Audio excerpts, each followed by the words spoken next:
Machine learning is only as good as the training data you put into it. So it's super important to use high-quality data, and lots of it. But if data is so important, it's worth asking, where does training data come from? Often, computers are collecting training data from people like you and me without any effort on our part.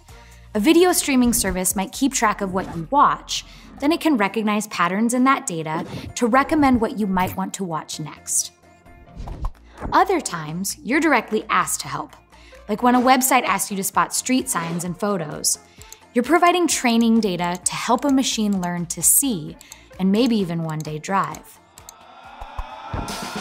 Medical researchers can use medical images as training data to teach computers how to recognize and diagnose diseases.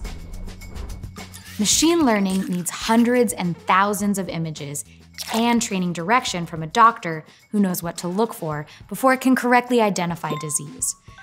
Even with thousands of examples, there can be problems with the computer's predictions.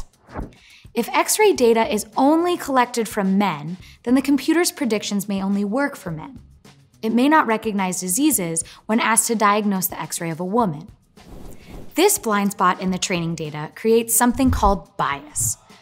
Bias data favors some things and deprioritizes or excludes others. Depending on how training data is collected, who is doing the collecting, and how the data is fed into the computer, there is a chance that human bias is included in the data. By learning from biased data, the computer may make biased predictions. This can happen whether the people training the computer are aware of it or not. So when you are looking at training data, ask yourself two questions. Is this enough data to accurately train a computer?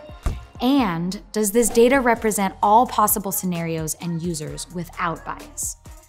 This is where you, as the human trainer, can play a crucial role. It's up to you to give your machine unbiased data. That means collecting tons of examples, often from lots of different sources. Remember, when you pick and choose data for machine learning, you're actually programming the algorithm, using training data instead of code. The data is the code. The better the data you provide, the better the computer will learn.